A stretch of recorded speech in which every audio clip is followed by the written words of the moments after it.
Are we as a species becoming obsolete in the eyes of the oligarchs? This question may seem absurd or even terrifying to some, but it's a question we must dare to ask.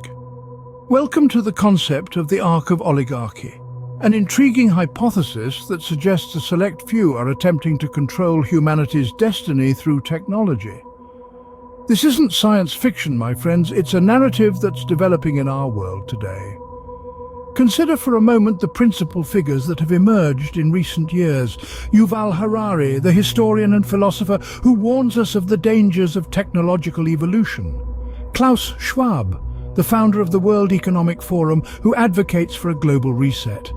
And the Rockefellers and Rothschilds, families whose influence and wealth have shaped world events for over a century. What role might they play in this grand narrative?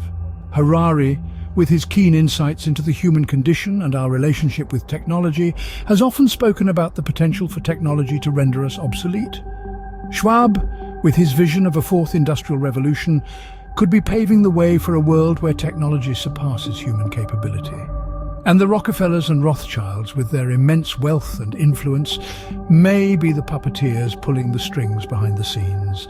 But this isn't just about individuals. It's also about the institutions they represent, the ideologies they propagate, and the technologies they champion. It's about a new world order where technology is the arbiter of power and control. Do these figures and their ideologies represent a conspiracy? Are they the architects of an Ark of Oligarchy designed to control humanity's destiny? These are questions we must grapple with as we delve deeper into this narrative. So, what is the role of technology in this grand scheme? This, my friends, is the question we'll explore in our next scene. Can technology become the weapon of the oligarchs? Imagine a world where artificial intelligence, robotics, and advanced surveillance go beyond their conventional uses. In this world, they are not just tools for convenience or security. They become instruments of control, wielded by a few to shape society according to their whims. Let's take a closer look at this. Artificial intelligence, or AI, is more than just Siri on your iPhone or Alexa in your home. AI has the potential to predict human behavior, to understand our habits, our motivations, and our weaknesses. In the wrong hands, it could be used to manipulate public opinion, to influence elections, or even to suppress dissent. Robotics, on the other hand, is not just about manufacturing or exploration. Advanced robotics can replace human labor in almost every field. This could drastically shift the balance of power in society, leading to unprecedented levels of inequality. The wealthy few could control the means of production, while the majority are left jobless and dependent. And then there is advanced surveillance. We're not just talking about CCTVs on every corner, we're talking about facial recognition, biometrics, even predictive policing. This kind of surveillance could be used to monitor every aspect of our lives, to track our movements, our associations, and our activities. It could be used to stifle free speech, to quash protests, or to target potential threats to the status quo. These technologies are not inherently evil. They have the potential to do great good, to improve our lives in countless ways. But like any tool, they can be misused. They can become weapons of control, of manipulation, of oppression. And as these technologies advance, the potential for misuse only grows. So we must ask ourselves, what happens when these powerful tools fall into the wrong hands? What happens when they are used not for the betterment of mankind, but for the consolidation of power? What if the very technologies that promise freedom and progress become the chains that bind us? What if this technology falls into the wrong hands?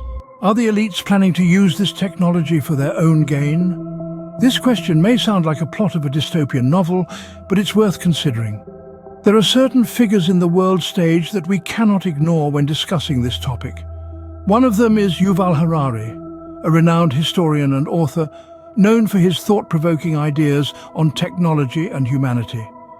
Harari has often warned about the dangers of AI and biotechnology, cautioning that these could lead to a future where the rich and powerful can re-engineer humans and the world as they see fit. Then we have Klaus Schwab, founder of the World Economic Forum, who's been a vocal advocate for the fourth industrial revolution. This revolution, according to Schwab, is characterized by a fusion of technologies that blur the lines between the physical, digital and biological spheres.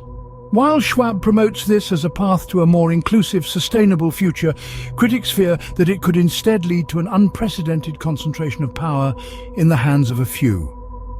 The Rockefellers and Rothschilds are two families that have long been associated with global power structures. The Rockefellers, through their philanthropic organizations, have been influential in sectors like health, education and environment.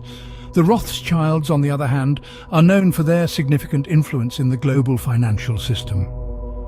While their contributions to society are undeniable, their immense wealth and influence have made them subjects of numerous conspiracy theories.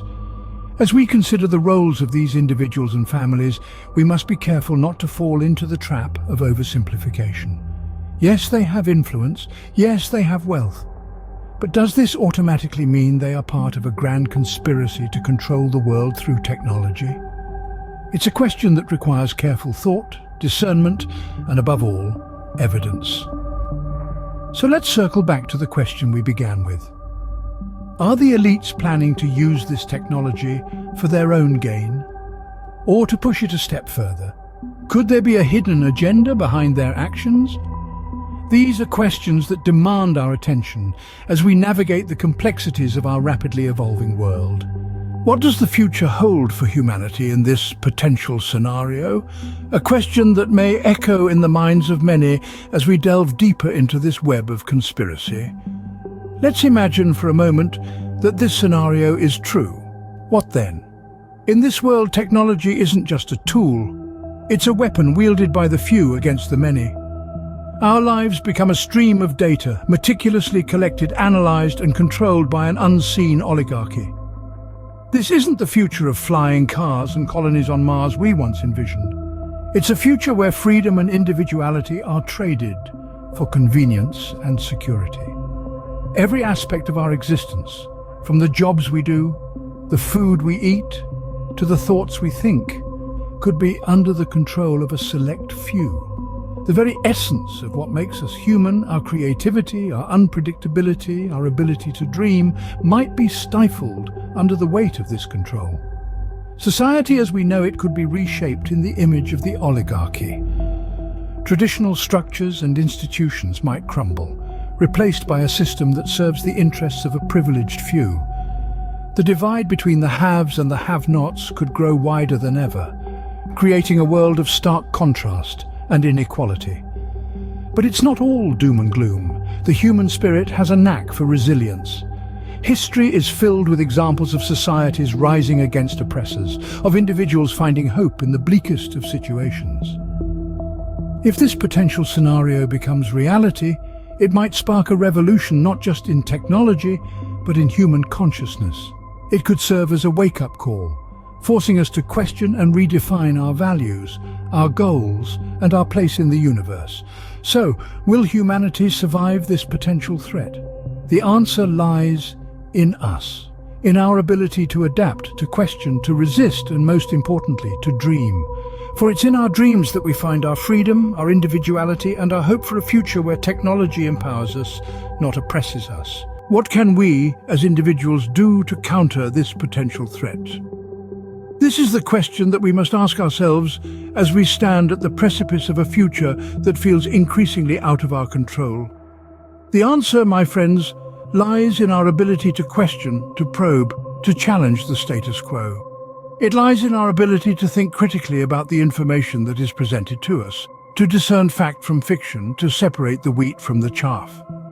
We must not be passive consumers of information, blindly accepting whatever is fed to us. No, we must be active participants in our society, questioning the powers that be, demanding transparency and accountability. We must be vigilant, always on the lookout for signs of manipulation and control. We must educate ourselves, seek out reliable sources of information, engage in informed debate. We must resist the allure of easy answers and convenient narratives, and instead grapple with the complexities of our world. We must also remember that technology, while it can be used as a weapon, can also be a tool for empowerment. We must harness its potential for good, for progress, for the betterment of humanity. We must not forget the power of collective action. Alone we may feel powerless, but together we are a force to be reckoned with. We must unite, stand up against injustice, and fight for a future that is equitable, sustainable, and free from control. And finally, we must keep the conversation going. We must not let the issues raised in this video fade into the background. Talk about them, share them, debate them. Keep the flame of inquiry burning bright. The power is in our hands. We must decide the future we want for ourselves and future generations. This is not just a call to action, but a call to responsibility. A call to step up, to take control, to shape our destiny. The future is not something that happens to us, it's something that we create. And it's high time we started creating a future that we can all be proud of.